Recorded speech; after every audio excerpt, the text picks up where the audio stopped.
Imagine a village that has existed in harmony with the rhythms of the earth for centuries. The ancestors are honored. The seasons dictate the harvest. The chief's word is law, and the traditional healer holds the secrets of life and death. Then a stranger arrives. He carries no weapons, no gold, no trade goods. He brings only a book.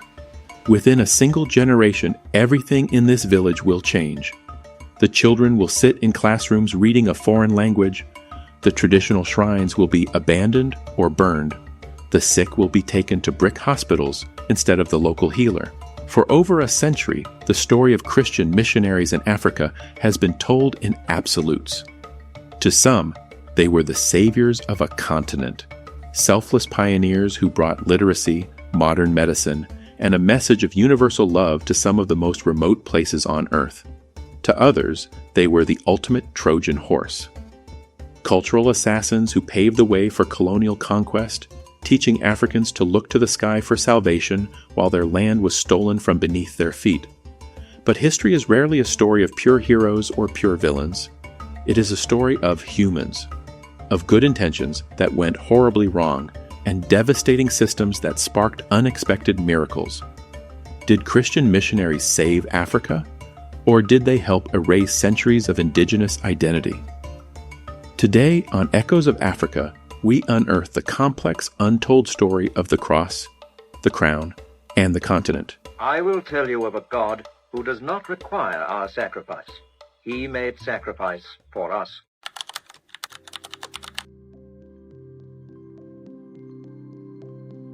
To understand the impact of the missionaries, we first have to shatter a myth.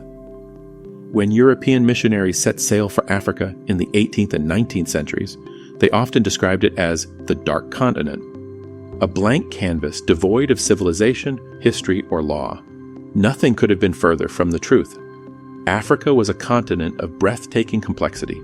It was home to sprawling empires, sophisticated city-states, and decentralized democratic societies. Education was deeply ingrained, though it often didn't look like a European classroom. It was passed down through masterful oral traditions by griots, living libraries who could recite centuries of lineage, law, and history from memory. Spiritually, the continent was profoundly rich. Traditional African religions were not the primitive superstitions the Europeans claimed them to be. They were intricate cosmological frameworks. They recognized a supreme creator, but communicated with the divine through ancestors and lesser spirits, entities that governed the rain, the harvest, and human health. Governance was bound by complex systems of checks and balances. Medicine relied on an encyclopedic knowledge of botany and psychology. But we must remember that Africa is not a single story. The continent is vast, and the missionary experience differed wildly depending on where they landed. In North Africa, European missionaries encountered deeply entrenched Islamic societies and scholars. In Ethiopia, they were utterly bewildered to find an ancient Orthodox Christian empire that had been reading the Bible for 1,000 years before the Europeans even arrived. This isn't a religion that was imposed on Ethiopia by missionaries. This is homegrown Christianity. Long before it was the religion of the Roman Empire, it was the religion here in Ethiopia. Ethiopia was the first Christian kingdom in the world. It was primarily in West, Central, East, and Southern Africa, regions bursting with diverse indigenous faiths and complex kingdoms, where the arrival of European missionaries would fundamentally alter the future. And into this thriving tapestry, a new thread was about to be aggressively woven.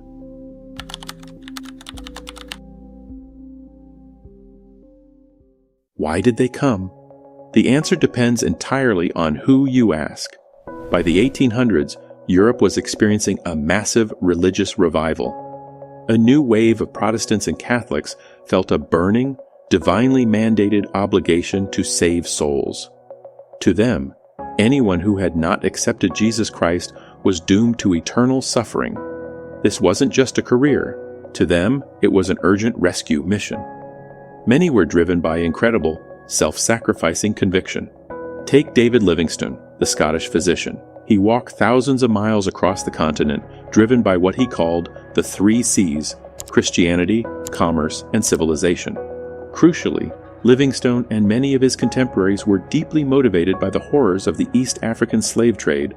They genuinely believed that by introducing Christianity and legitimate European trade, they could put an end to the buying and selling of human beings. Livingstone believed that the trade could be ended by a two-pronged attack, by European merchants taking prosperity into the Dark Continent, and by European missionaries bringing morality. And then there were pioneers who weren't European at all.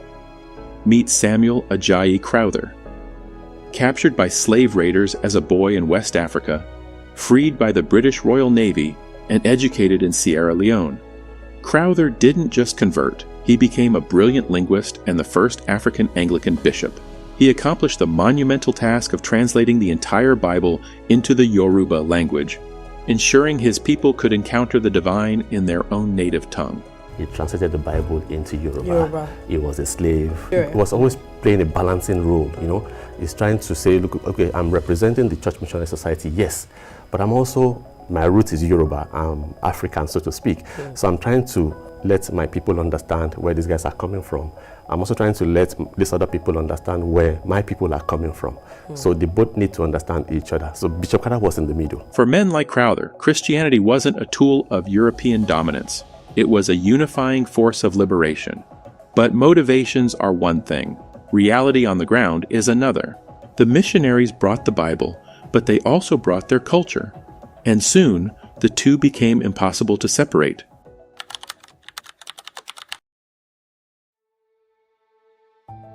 If we measure the impact of missionaries by what they built, their legacy is staggering. As they spread across the continent, they realized that to save souls, they needed people to read the Bible. And to read the Bible, people needed written languages and schools. Missionaries spent decades living among local populations, meticulously documenting spoken languages. They produced the first written dictionaries for hundreds of African languages. They set up printing presses in the jungle. They brought printing presses. They invested in mass education of ordinary people as opposed to the elites. Catholics tended to emphasize educating those going to the priesthood. The Protestants tended to advocate educating just about anybody who had come through a school's door. And in the vernacular, in the local languages. With the written word came the schools. In many African nations today, the foundation of the modern educational system was laid entirely by missionaries. They built institutions like Fora Bay College in Sierra Leone and Lovedale in South Africa. Ironically, the very education the missionaries provided would eventually be used to dismantle European rule. Titans of African independence, men like Nelson Mandela in South Africa and Julius Nyerere in Tanzania, were entirely educated in missionary schools. Here, they learned the political philosophies of freedom, equality, and human rights that they would later use to demand their own nation's independence. As Julius Nyerere, a devout Catholic himself, once noted, it was the Church's own teachings on human dignity that empowered Africans to reject the indignity of colonial rule. And we cannot ignore the hospitals. In regions plagued by malaria, sleeping sickness, and leprosy, mission clinics were often the only source of modern medical care. Missionaries pioneered treatments, trained the first generation of African nurses and doctors, and saved countless lives. For those whose lives were saved or whose minds were opened by literacy, the missionaries were an undeniable force for good. But building a new world often requires tearing down the old one.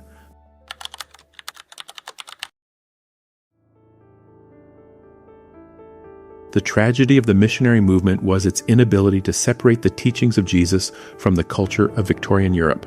To the missionary, an African didn't just need to believe differently, they needed to act, dress, and sound European. The argument is, yes, they came with the good news to spread the Christian message, but in doing so, they also came with Western culture. And this is what many believe led to an erosion of traditional African cultures. The great Kenyan philosopher and theologian John Mbiti once famously observed this paradox, noting that missionaries confused the gospel with European culture. They didn't just want Africans to become Christians, they wanted them to become imitation Europeans. Take the famous Scottish missionary Mary Slessor, who lived in Nigeria. She heroically campaigned to stop the local practice of killing newborn twins, saving countless lives. Yet, at the exact same time, she strictly enforced European cultural norms, demanding that converts abandon their indigenous clothing, music, and societal structures. The European missionaries actually came with their own a sense of cultural superiority, and considered everything that was African to be bad, or to be dangerous, or something like that. Missionaries often demanded that converts abandon their traditional names for Christian names like John, Mary, or Peter. Traditional music and drumming were banned in churches as savage or demonic. Polygamy, a complex social safety net in many African societies, was strictly forbidden, forcing men to cast out wives and children into destitution to be accepted by the church. I know of a story, I've just forgotten the name of an African chief who was married to several wives, and then after being converted to Christianity, he had to, relook at his life and abandon some of the activities. Sacred groves were cut down. Priceless religious artifacts were burned or shipped to museums in London and Paris. The complex spiritual ecosystems that had sustained African communities for millennia were attacked and systematically dismantled. And the mission schools, for all the good they did, were also engines of cultural alienation. Children were taught that their ancestors were heathens burning in hell. They were taught British history while their own history was ignored. A dangerous narrative was taking root. To be civilized, you had to be Christian. And to be Christian, you had to stop being African. This psychological conditioning laid the perfect groundwork for what was coming next.